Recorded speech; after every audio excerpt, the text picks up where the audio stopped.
Hello, everybody, and welcome into the Big City Sports Podcast. We have another episode coming up, and with me, as always, is Swig. Today, we're going to be diving into NFL draft, not the names that everyone's talking about, not the first rounders, but those targets in the mid rounds for the Bears, Jets, Giants in that order, and also some of our favorite players in the draft in these later rounds. But before we get into that, Swig, how are you doing, my man? I'm doing pretty good, man. I know we've hit on the draft once a couple of weeks ago, and we did talk about those early round guys. The NFL draft is something that's very important to me, and I'm working on something I'll talk about in a second. But really quick, before we get into it, I just want to give a quick shout out to the Knicks, who have won 6 straight games at the time of recording. Sadly, that's their longest win streak in 7 years.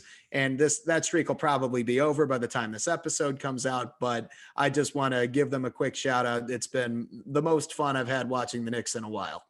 That's also good. That's very good news there for the Knicks. I mean, the last few years for the Knicks have really been porous, to say the least. They're not the best quality of basketball you can turn on your television, but it's nice to get a little roll like this. The Bulls eventually they had a 6-game losing streak, a skid there, but they came back and won a few games. But it's just interesting. But going into your little talk about the NFL draft and what you might have up your sleeve, you want to tease that a little bit? Yeah, absolutely. I mean, I don't want the listeners to think we forgot to talk about basketball or hockey. I know it'll be another week or two until we really get back to it. But one thing that I've been working on the last few weeks, I've told some people about it. I'm going to make sure to share it, put the links to the everything on here and on social media. But sometime the week of the draft, which is next week at the time of this recording, I'm going to post my top 300 big board for the NFL draft, and then a full 7-round mock draft that includes a few trades. So,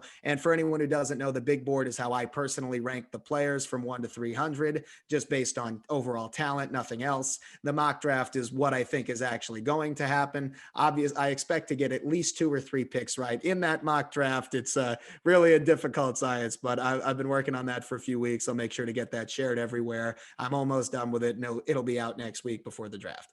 Yeah, it should be good news there. Definitely a lot of dedication on your part. You love the draft. A 7-round mock. I don't know too many people that tend to put out a 7-round mock draft, but you'll be able to see it everywhere. We'll retweet it on the Big City Sports Podcast page on social media, Instagram, Twitter, and all that jazz. But first of all, we want to get into the news. And the only NFL news that we have so far is the Bears signing Marquise Goodwin. Another speed threat comes there. Little Ted Ginnish for me, but what do you think about the signing?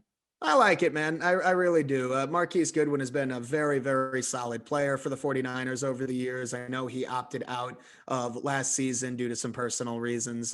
But Goodwin's always been a guy with fantastic speed who can break open the defense a little bit. I think he'll be kind of a mentor possibly to Darnell Mooney, who has similar ability. It's a 1-year contract. It adds a little bit of a dynamic to the offense that the Bears, frankly, didn't really have before the signing. It's a low risk, high reward move. I understand that he's probably not going to have a very big role, but I still think he'll be able to fill in well. And I'm curious to see how he returns after taking last season off, or opting out of the season is a better way to put it. Yeah, it's going to be interesting for all of these teams. There are all these players that decided to opt out. You see the Giants with Nate Solder. You see a couple other players across the league that decided to not play last season.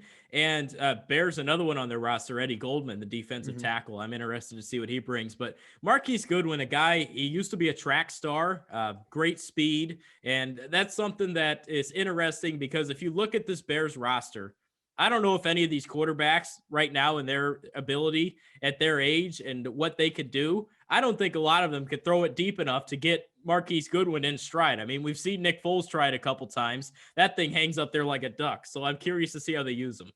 Yeah, it's going to be interesting. We'll see. The Bears were kind of weird last season, and where Matt Nagy did give up some of the play calling for a bit, and the offense seemed to improve slightly under Bill Lazor, and then Nagy retook over for the last week of the season.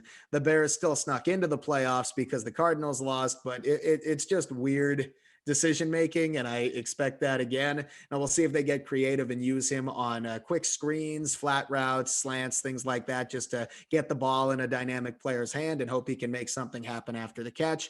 I don't think that's the worst idea because you can't expect a guy like Dalton or Foles to stand back in the pocket and extend plays very often. And you also, I don't think, will expect the Bears offensive line to form a pass pocket that lasts for more than a few seconds consistently. Yeah, that's isn't that the truth? But then you look at position needs for this team, of course, wide receiver being one of them. And this might be a move where if you bring in another speed receiver, maybe it's a Kadarius Toney, maybe it's someone like that that has some big speed. Maybe since you already have Darnell Mooney there, he's already been there for a year. Maybe this Marquise Goodwin signing could help potentially groom that, whether it's a first round, mid round, whatever it is, draft choice at the wide receiver position. Do you think that's out of question? I don't. I just what I'm going to do here with all of these guys, all of the teams we cover, is talk about a potential day two, so round 2 or 3 target, and then a potential day 3 guy between rounds 4 and 7. Now, the Bears have the 20th pick in the first round. They have a lot of different options they could go, including wide receiver. But considering Goodwin has already been brought in and he should be able to fill that talented mentor, veteran presence in the locker room, I would be surprised if they brought in another receiver just for him to mentor. It'd be like when the Texans brought in Randall Cobb to be their 4th wide receiver after trading Hopkins. Well, not quite that stupid, but close. And I would be surprised if they went that route, especially that early. If they went for one of the top dynamic slot guys, they already have a little bit of that element. I know Mooney can play on the outside, but I think the Bears would target a bigger bodied receiver. I think like Allen Robinson, if even if he does stick around past 2021, which I don't think he will. Yeah, I believe he's 6'1". He's not the biggest target in the world. No, obviously he can go up at the catch point, but I think if the Bears are going to target somebody at wide receiver on day 2, I think they're going to go for a bigger guy. And one guy that stuck out to me was Nico Collins out of Michigan, who's a 6'4", great red zone threat. I really think he might be somebody they target on day 2 if the Bears decide not to take a wide receiver at 20.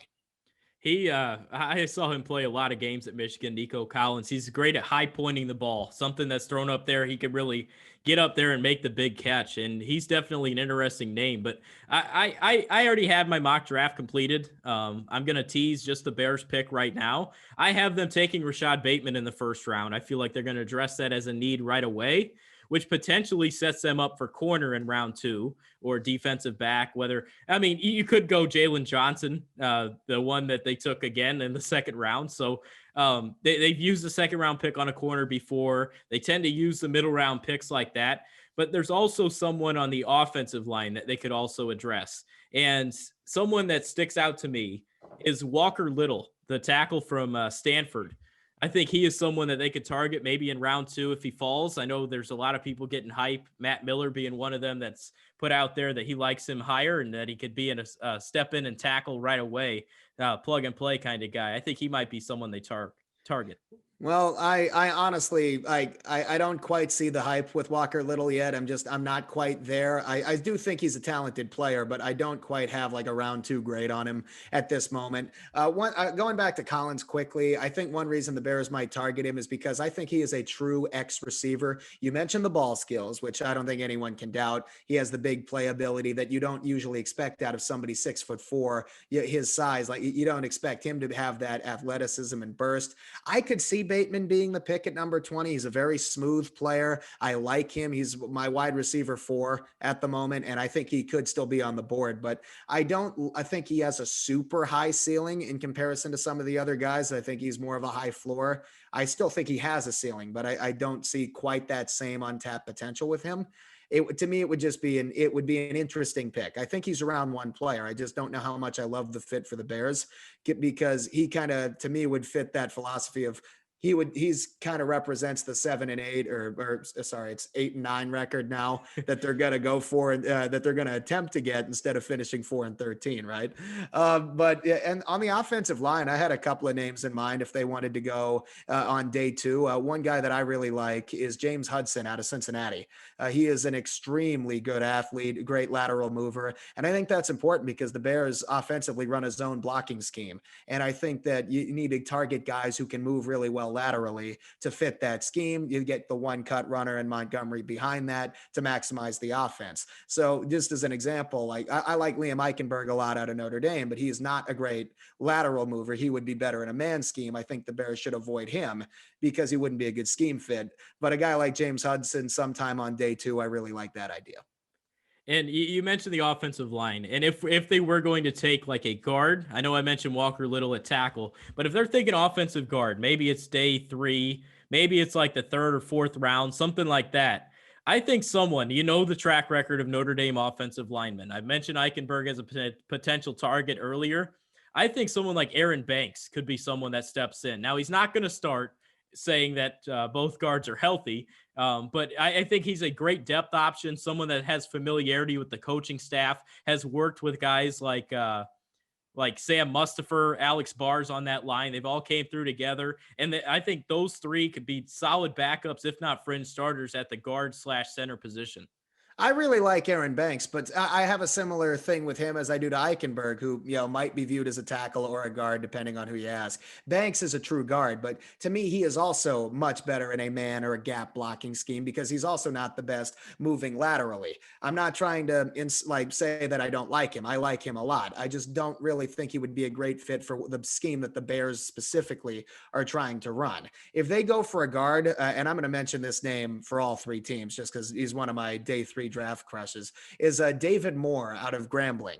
He is a guard I really, really like out of round 4. He's a developmental guy, but has the traits where he could step in and be a fringe starter kind of right away, and you hope to develop into something more. I mentioned I wanted to talk about a possible day 3 guy, and I think Moore could be that guy at guard. I want to circle back to tackle really quick. So I mentioned James Hudson as a potential day 2 target.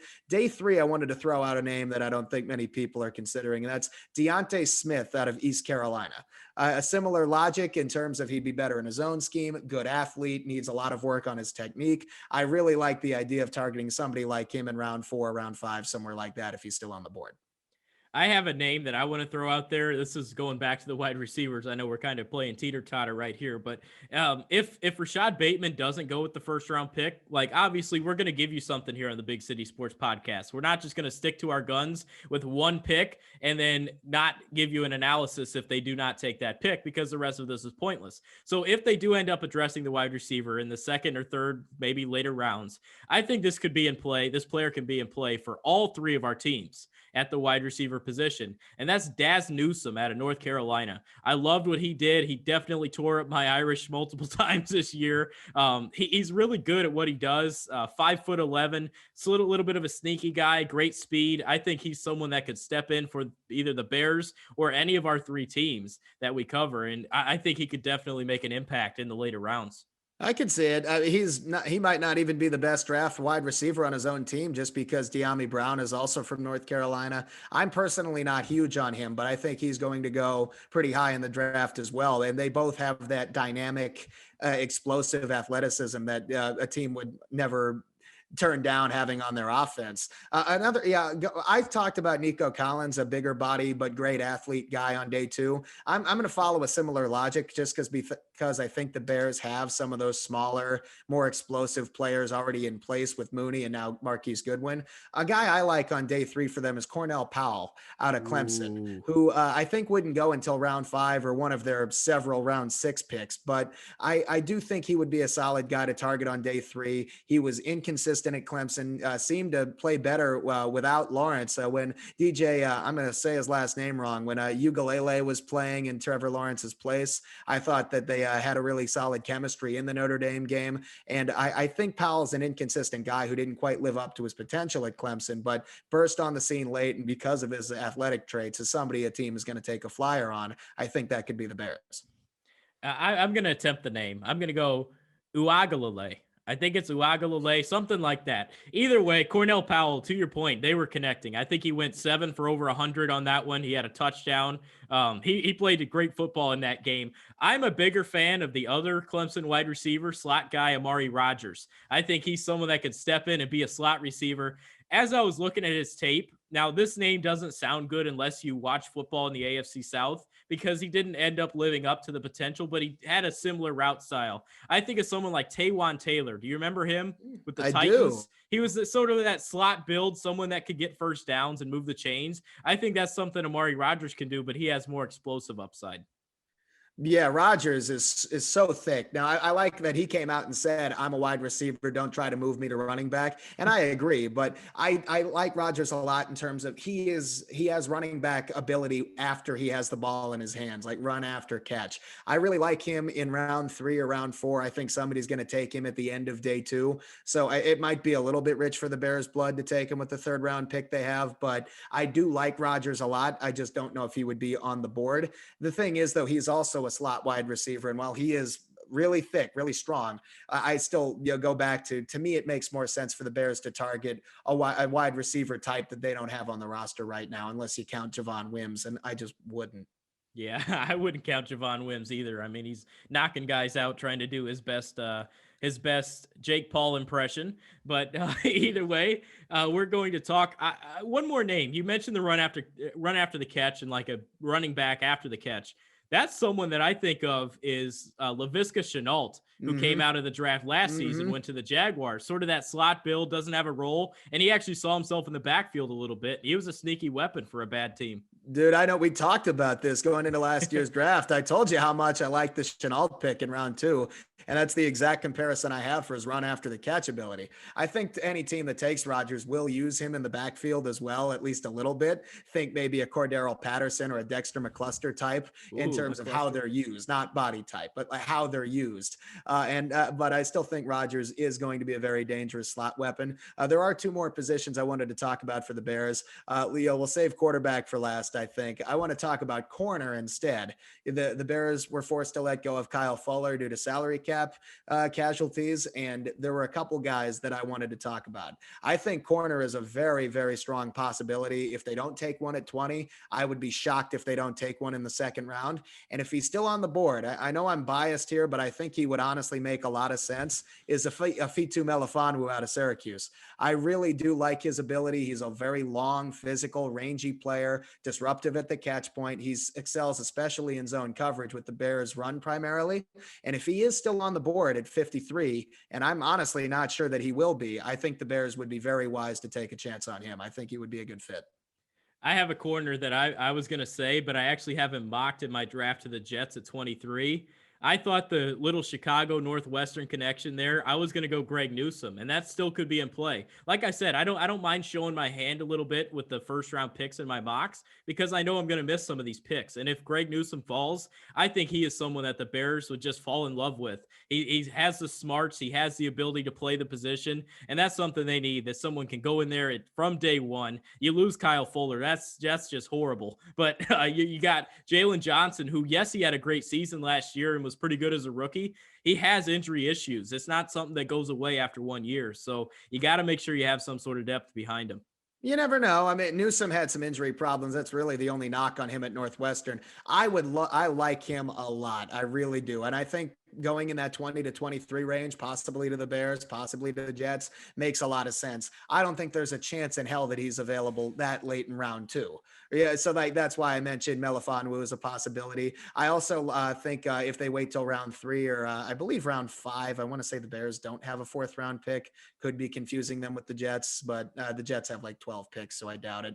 But if they wait until a little bit later, I think Kelvin Joseph out of Kentucky could be somebody they target. Also better in zone. He's kind of an interesting case. Only played 1 year at Kentucky after transferring from LSU, and he's an extremely raw but athletic prospect who, if they take him in the mid to late rounds, is somebody they could try to develop a little bit. I think if they're looking for someone to start right away, a guy like Melifonwu in round 2 would make more sense.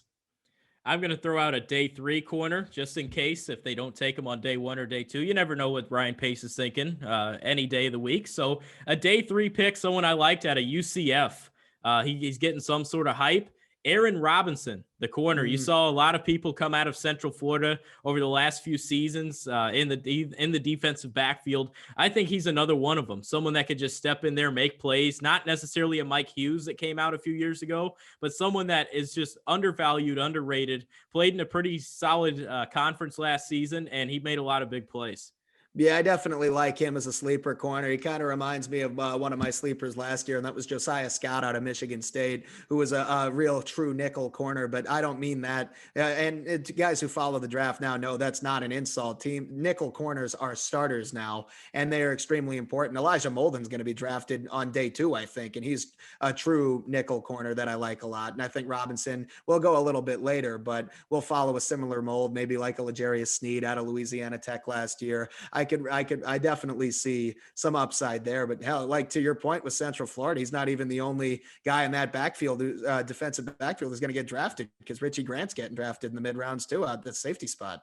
Yes, he is. He was another one. I almost led with that because I had both of them on my stat sheet written down. Two, that's where the segment, if we were gonna add it at the end, where we players we love, two defensive backfield positions for two players in the Central Florida backfield. I mean, he's not even ranked on some of the players draft boards at safety, but I mean, it's something for sure. Now, looking at the Bears, you mentioned quarterback. That could be the last position before we get into Jets. Who is someone that you think they could target? I think, yeah, since they're unlikely to be in position to draft one at number 20 unless they reach a little bit, if they take one in the first round, I think they would have to trade up if they want one of the 5 quarterbacks likely to go in round 1. And for anyone who doesn't know, that would be Trevor Lawrence, Zach Wilson, Justin Fields, Trey Lance, and Mac Jones in some order. If they are not able to secure one of those 5 players, I think I don't agree with this line of thinking, but there are 2 quarterbacks who I'm hearing are unlikely to get out of round 2. And one of those is Davis Mills out of Stanford. I feel like the Bears might target him. He has very little experience. He only started 11 games. The mental processing and pocket awareness need a lot of work, but he does have the natural tools and talent to possibly have some upside developmentally behind Dalton and Foles for a season. I'm not saying I would like the pick. I don't think Davis Mills is a round 2 player. I mean, I know that that could easily come back to bite me, but right now I just don't see it. But if the Bears do take a quarterback in the second round, I feel like he might be their guy. Davis Mills is going to make a lot of money in the National Football League, but not for reasons that you think. He's going to be a career 10-year backup quarterback. I The mean, look at Chase the guy. Daniel of this draft. Yeah, the Chase Daniel of the draft. I mean, you look at his size, right? 6'4" out of Stanford. He's got the intelligence. He's only played a little bit of games. He's going to make a living being a backup quarterback because he's going to get his shot eventually. He's going to look okay, and teams are going to sign him, and he's just going to have a prolonged career as a backup quarterback. And I think that's his ceiling, to be honest with you. That also could come back to bite me. But I think Davis Mills is a career backup quarterback, and he's going to stick around for a while. I mean, that wouldn't, if I had that lifestyle where I could get paid to hold a clipboard like Jim Sorgi did for a while, I would not be upset. But I know a team is going to take a chance on Mills because of that athletic talent that he has. I don't see the mental processing ability. I know that that might develop a little bit, but I don't see enough in his game that makes me think that he's going to be anything more than a spot starter in case of an emergency. And if he's listening to this, no insults intended here. I think this quarterback class as a whole is very top heavy. Those 5 guys I mentioned are going to go first round. There might only be 4 more drafted the rest of the draft. I mean, Mills is going to be one. Kellen Mond out of Texas A&M, Kyle Trask out of Florida. To me, it's a toss up after that. Maybe Jamie Newman, maybe Sam Ellinger, maybe Ian Book. I'm not sold on any of those guys overall. And one of them might go in the 6th or 7th round, but I don't see it. I think it's going to be a very light quarterback class overall in terms of no more than 10 or 11 drafted. Sam Ellinger is definitely an interesting quarterback because he's played a lot of football. And if I'm drafting a mid-round quarterback, I'm going to draft someone that's played more football than someone that's played a little bit of football with some sort of upside because I'm going to take that experience as another level, especially if he's not starting right away. He's played the college game for so long. He's read blitzes, he's read all the things that come at you in the college game. And if you put him in an NFL offense, he's going to adapt to that much easier and could potentially develop into a backup or fringe starter quarterback. And that's what you're looking for in the mid rounds. You're not going to get a flashy guy like a Dak Prescott every single year. So I don't understand why you take a big swing on someone like that. I mean, you don't think they're going to turn into the next Tom Brady at pick 199? That's why, I mean, Tom Brady had some playing experience. That's fair. I mean, he also got to sit behind Drew Bledsoe at first, but and there's a lot of factors. But I definitely understand what you're saying. I would make the argument though, if you're taking a quarterback or any position that late in the draft, you might just swing for a guy who has extreme athleticism and no developed tools, and hope that you can develop them yourself. We definitely see that later in the draft as well. I'm very curious to see what happens if the Bears take a quarterback at some point in the draft. We'll have a lot to talk about. And we will also have a lot to talk about a team that will be taking a quarterback in the draft, the New York Jets. So let's get into them real quick. There's a pretty solid lock that Zach Wilson will be the pick. I mentioned Greg Newsome at 23. We've talked about that earlier in the first round. Some of our picks and who we think they should target in the first round. Like I said, this is middle round Monday. We're recording on Monday. It's dropping on Thursday, but we're going middle round only. Now, who is someone that on this Jets team, or potentially on the Jets team, that you think they should target? There's a few positions they still need. The Jets were much more active in free agency. They had that financial flexibility that the Bears didn't really have. And they were able to at least partially address some of the holes on their roster, most notably signing Carl Lawson at defensive end and Corey Davis at wide receiver, amongst a few others. To me, offensive guard is a very, very glaring hole on this Jets team. They need a lot of upgrades over Alex Lewis and Pat Elflein and some of the guys they've had in the last couple of seasons. So, I don't think it's a super strong guard class, but there are a couple guys in round 2 or round 3 that I really, really like. I think they might target a guy like Wyatt Davis out of Ohio State. I think he is the second best true guard in the class. Now, that could change because some teams might view Elijah Vera Tucker or Liam Eichenberg or Jalen Mayfield as guards. There's a lot of debate whether what position they might be long term. But in terms of a guy that's truly a guard, no real debate if he's going to be a tackle. I really like Wyatt Davis as a day 2 selection. He's not the only one. I think the Jets might be the team that takes the flyer on Quinn Miners out of Wisconsin Whitewater. We've seen similar players like Ali Marpet, Alex Kappa being taken out of these D2 and D3 schools in recent years.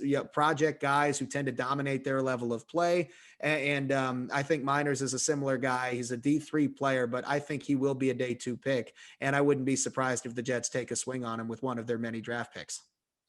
You think that he goes on day 2? I think somebody takes a chance on Miners on day 2 because the guys I mentioned, Hobart went at the end of the second round, for example, and people were saying the same shit about him. I would be very surprised. I'm not saying Miners is a perfect prospect. He isn't.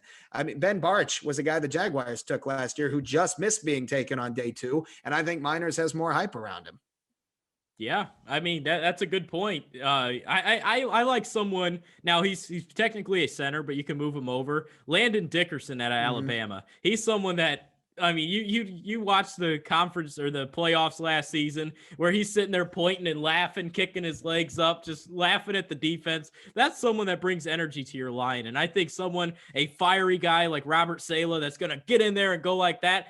Adding someone like that to your football team, I think he's going to be a perfect fit if they want to address potentially center slash guard. He did have I think it was a broken leg, which kept him out of the game, the national championship. He dressed and played one snap in that, but I think he's someone that could bring a lot of energy to this football team.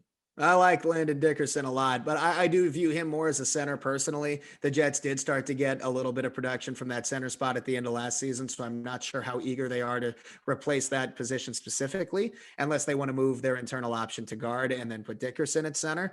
But I don't think that's out of the question. I like him a lot. I think he's going to go in round 2 without a doubt. If somebody falls in love with him, like a team like the Chiefs or Buccaneers at the very end of round 1, I don't think that's impossible either. They are a couple of the hardest teams to predict what position they're going to target because they have the luxury of, hey, we're really good and we can just fill whatever minimal holes are on the roster. The teams we cover are not that lucky. So I think offensive guard, I'm going to mention David Moore as a day 3 target for the Jets as well, if they don't address guard earlier. But to me, that's a very glaring need that they need to address within the first 3 rounds at the most. They have the draft capital to invest in that position. If Elijah Vera Tucker by some miracle falls to 23, I think he would be somebody the Jets can target, put him inside. I know some teams view him as a tackle. I don't think he would be a liability there, but I think he would absolutely dominate at guard.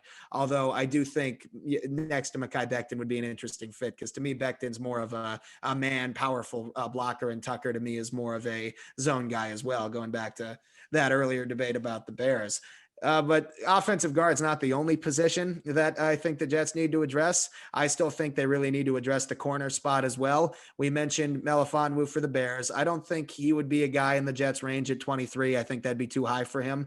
But if they wait until the second day, I think they could target a guy like Eric Stokes out of Georgia in the second round. Or if they wait and really want to target a guy with supreme athleticism who's raw, it would be a guy like Paulson Adebo out of Stanford on day in round 3 for me. I liked Paulson Adebo a few years ago. He was potentially a first round pick.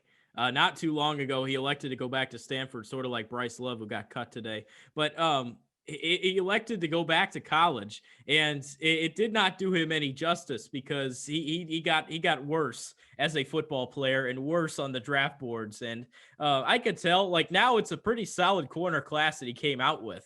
So he probably should have gone. But anyway, you can play the hypothetical game all you want. I like Paulson Adebo. I think he is someone that the Jets should target. You got the Stanford thing there. Smart football player on the back end. Like you said, very raw. I think he's more of a zone corner. Am I right? Yeah, I think so too. But he's a guy, the technique needs so much work. He gets burned on double moves so often. And we saw that from the Lamar Jackson types, yeah, the corner Lamar Jackson types that were brought in as undrafted free agents last year for the Jets. And Adebo is a guy who would require significantly more capital. Now, the Jets do have enough picks where they can take risks on guys like him who have the athletic ability and have that background where I think Adebo has a very high football IQ because I believe he was a wide receiver before he switched to corner. And you can see he really understands those wide receiver route concepts. It's just the technique that needs a little development. So if they take him in round 3, I would really like that. I don't think taking him any earlier, I think that might be a bit of a stretch because they can get a more stable, steady guy theoretically, like a Stokes earlier in the draft. They could go for a Greg Newsome, but I definitely think that's a position that they need to address. I think they will address it within the first 2 rounds. If they take a Debo, I think they would take him in round 2. I don't think they'll go any further than that without addressing corner at least once. One other position, I know they brought in Carl Lawson. I know they still have Jabari Zuniga. I think they're going to go for at least one developmental pass rusher later in the draft. What do you think of that? I think so too. And this is sort of off topic here, but when I was making my mock draft, I was upset Seattle didn't have a pick because I usually just take one big swing that they usually take, and they're usually wrong. And I was hopefully trying to nail that person. But anyway, that was way off topic. I think the possession the Jets should need is defensive end, like an edge, like you said. And I think someone that they could really take a chance on is, I don't even know how to say his name, Hamilcar Rashid Jr. From Oregon State. He's 6'4", 235, a bigger build on the outside. I think he fits nice, sort of like a Solomon Thomas in that system. But like I said, he's very raw, very late round pick, someone that you could develop. I think he is someone that they should target. I definitely like it as a day 3 player at the earliest for Yeah, him. I day mean, three. Solomon Thomas was third overall, and no, unfortunately, that hasn't quite worked out for him. But I do like if another guy. I think he's about 6'2", 290, somewhere in that range. Is Patrick Jones, the second out of Pittsburgh.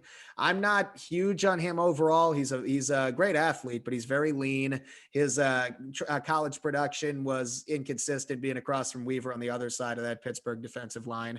But Jones to me is a guy who's a great athlete who would be a solid round 4, round 5 target. You hope to develop a little bit later. He's to me, he is like a Greg Rousseau light in terms of great athlete, a lot of questions about the productivity and the technique. I think they could target somebody like him if they're looking to swing for the fences on day 3. And so we basically got through everybody on the Jets, their positional needs. We got their quarterback. It's going to be Zach Wilson, or at least it should be. And then we also went through offensive line, edge, corner. We all picked our players there. Let's head over to the Giants. And the Giants are a team that's interesting because they hold the number 11 pick in the draft. We already talked about potential offensive line needs there. But what do you see outside of that on day 2 or maybe day 3? I'm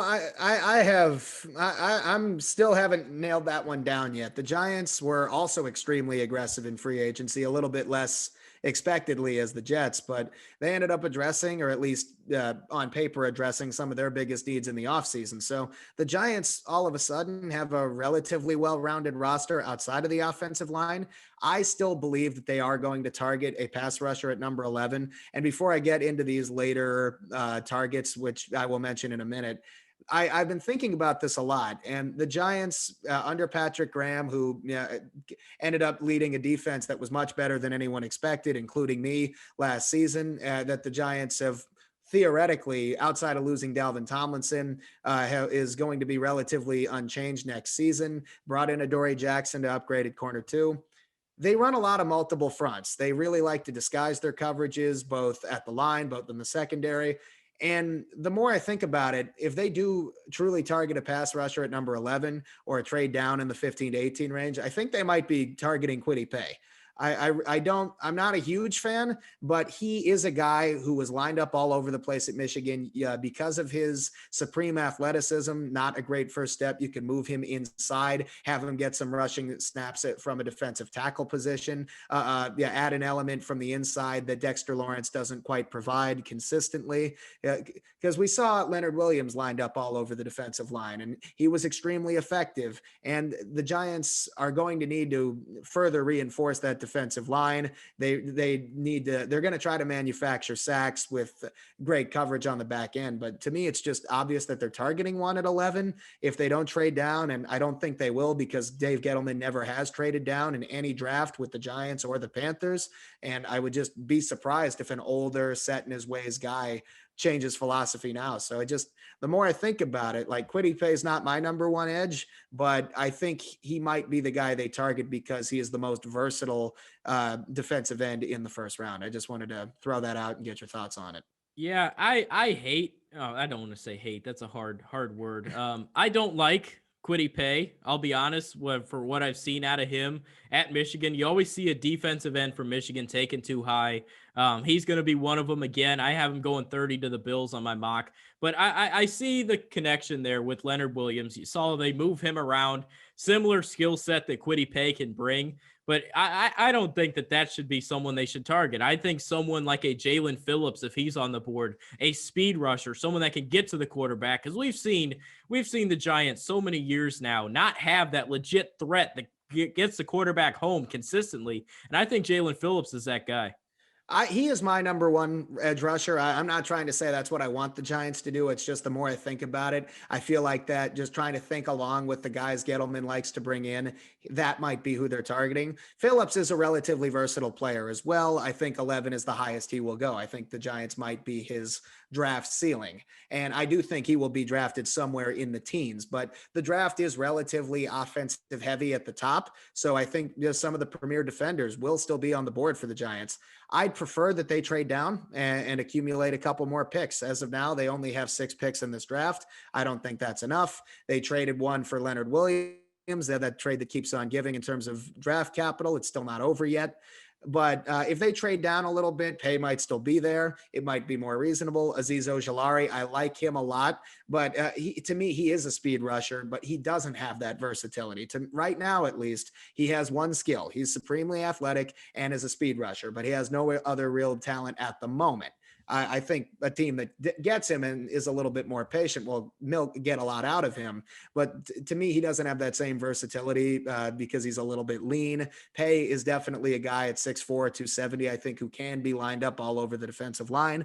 And theoretically, that versatile multiple fronts the Giants run, they might be able to maximize the skills he does provide. Because I don't think anyone will deny he's a freak athlete and he's a good run defender. And there are some things he does well. I just don't see that same pass rushing upside to get to the quarterback with him that I do with Phillips or Ojulari. But anyway, getting to the whole point, we want to get into the mid-round targets now.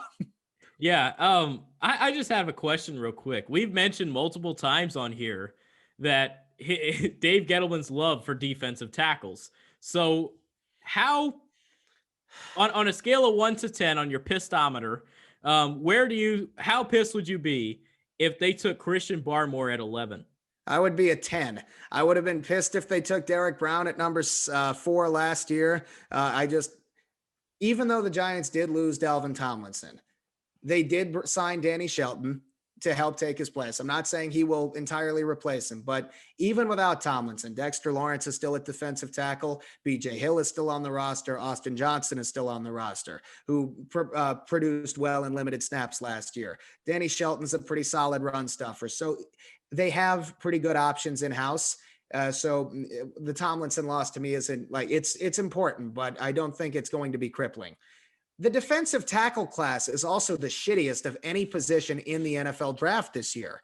And I see a lot of round 3 or 4 types. And frankly, I'd be shocked if Dave Gettleman doesn't go for a Tyler Shelvin type in the mid rounds, just knowing his philosophy. And if he does that, he would screw the Giants over just because he's overvaluing a position he's overvalued many times in the past, even with guys like Lawrence who are productive. He would screw them with this penis shaped bottle opener. And if anyone's not watching this part on YouTube, you should look it up. It's entirely a visual joke. But anyway, I would not be happy at all. I'm not big on Barmore overall. I think he might go at the very end of round 1. Somebody's going to fall in love with him. Hell, he might go earlier. But if the Giants take him at 11, I'm going to throw a fit because the Giants have way bigger needs on the roster. We've talked about edge in depth already, and they still need a lot of help on that goddamn offensive line, which they've been struggling with since 2013. So it's just, I don't think there's any doubt in round 1, the Giants will either go offensive line or pass rusher. But to me, the defensive tackle class, it's round 3 and 4 guys in terms of talent. And if the Giants reach on one of them, I'm not going to be happy about it. They do have bigger needs. All right. So you answered my question for sure on the pistometer. It's a full 10, and you gave a little bit of a rant there. So looking forward, we look at this team. Now I got Christian Barmore mock 16 to Arizona, by the way. But you look at you look at the Giants. Now, here's their middle round targets. We mentioned the potential Kwity Paye, draft choice, trade down, whatever happens there. I think edge is still something that they need to consider in the 2nd to 3rd round if they end up taking an offensive lineman, i.e. my mock pick, Rashawn Slater. Well, let's see the defensive end class now. I think they target someone like a Oza Adugwezi out of UCLA. I definitely biffed that name, but that could be a 2nd round, maybe 3rd round target. I know this one because the Giants actually it's Odigizua. They drafted his brother in 2015, and he didn't work out very well. And to me, Odigizua is more of a defensive tackle, like a pass rushing interior defensive tackle. So I personally wouldn't be big on him. To me, he is a round 3 or 4 player at the highest as well, similar to Tyler Shelvin or Tommy Togiai or whoever the hell else. Barmore is the one guy, maybe Levi Onwuzurike, who might be taken in the top 2 rounds. To me, that's it in the defensive tackle class. Looking more specifically at edge rushers, if they do not take one at 11, they go the offensive line route, which I've said on this podcast that I would prefer. If they wait until round 2 or round 3, I think Peyton Turner out of Houston is a guy that they should target. He's a guy who's definitely had some injury concerns, but the traits are all there. And he does have that versatility to line up all over in Patrick Graham's defense and make an instant impact. And I do think he has a little bit more upside as a pass rusher. So he is a guy I would love to target on day 2. All right. So there you have it on the edge. Now Got there's a day also 3 guy though I want to talk about really quick. Yeah. We just let it rip. Yeah, I'm going to. Here's the thing. I've told you guys I care way too much about the draft, right? So I'm going to pull out a huge sleeper name right here. And I would really like it if I do think he will be a day 3 pick. But I mean later day 3, round 5, round 6 at the earliest. I'm going to throw out Malcolm Kuntz out of Buffalo. I really, similar to most of these smaller school players, he's a very, very good athlete who is extremely raw, doesn't have a lot of hand counters or a repertoire there at the moment, but I really, really think he could be a high upside guy, swing for the fences late on day 3. And if I think the Giants can and should address defensive line before that, but I would not be upset if they double dipped and swung for the fences because you can never have too many pass rushers. And while he might not make any impact at all, that's the type of guy to me that teams should be swinging for on day 3, a guy with some legitimate home run potential. I like that. That's a good take there. Now, obviously, there's only 6 picks that the Giants have as of right now. We talked defensive line. We talked offensive line. Now, is there anything else that stands out to you that you think they could potentially target and will target? There is one more position that I think they'll go for. I'm going to save it for a minute just because there's one offensive line guy that I don't think will be a great fit for the Giants, but I feel bad. I forgot to mention this guy earlier when we talked about the Bears, and that's Stone Forsythe out of Florida. He is an absolute mountain of a man at 6'8", 315. He is rising up draft boards quickly. I want to give a shout out to my friend Greg, who actually was the first one to mention him to me. And I started watching his tape, and I really see some upside there. And if there's a really tall offensive line type, offensive tackle that's going to go in on day two, I prefer him to a Samuel Cosme out of Texas. I'm not big on him personally, but I do like Stone Forsythe as a day. I think he could be a great fit for the Jets specifically, just because of his extreme upside and versatility. He's just got to work on his anchor a little. So going back to the Giants, I do think that they will address offensive line. If they don't in round one, they will go for somebody in round two. I could see them going for a Dickerson if they want to slide Nick Gates over. I could see them going for Wyatt Davis or Aaron Banks, who would fit their blocking scheme better in round three. But the last position to me that they still need help at is running back.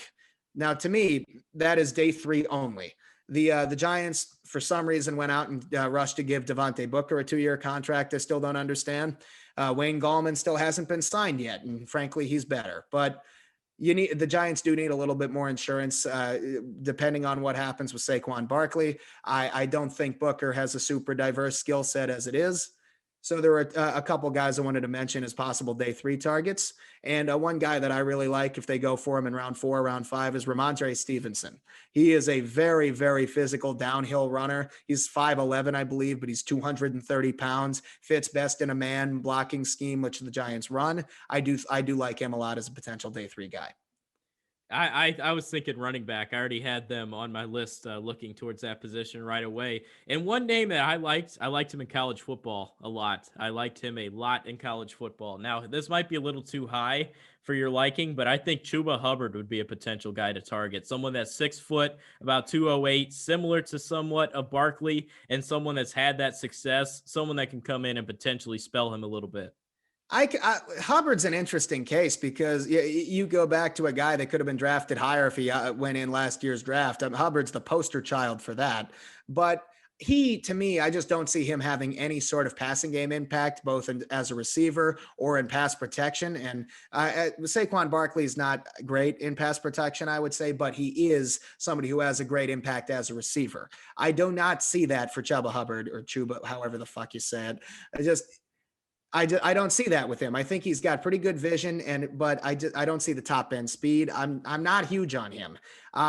Stevenson is a guy I like more if they're going for a stable, not a super flashy runner who wouldn't. Stevenson wouldn't be great in the pass game either. I think Devontae Booker has some upside in the pass game, but I don't think the Giants are going to look to get their running backs too involved in the passing game if they stick with those options. If they want to target somebody who can be a third down threat out of the backfield as a receiver, one guy I really like as a late day 3 guy is CJ Marable out of Coastal Carolina. I don't think he has much in between the tackles ability at all as a runner, but I do love him out on screens, in the flat, on checkdowns, and a little bit as a third down change of pace guy. I think that he would be a very interesting guy who could also contribute on special teams. I'm going to give you a pop quiz real quick. You ready for this? No. Well, get ready because here it comes. Now, I know you've done a lot of player evaluations. If you were to look at one player right now, if you're not ready to answer this question, don't worry, we'll save it for another week. But if you're ready to answer this question, who do you think is the best kick returner out of this draft? Either running back, corner, Ooh. wide receiver, just anything that you see spells electricity and someone that can take it to the house. Man, that is so difficult because I see a lot of guys at all 3 of the positions you mentioned who could have that special teams effort or impact.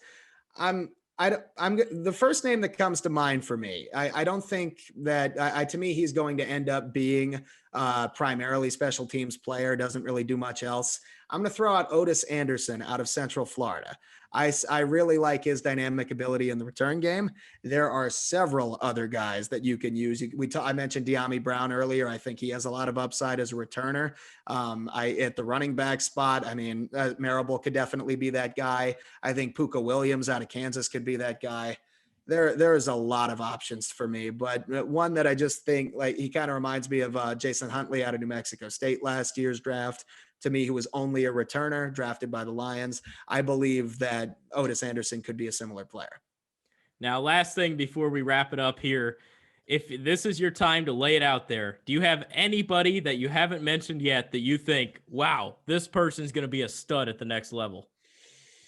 Oh man, I got a few draft crushes for sure. I'm just gonna, yeah, everyone knows I'm a Syracuse fan, but one guy I do like in the round 3 range at the safety spot is Andre Cisco. I do think there are some flaws with his game, especially as a tackler, but I love his ball skills.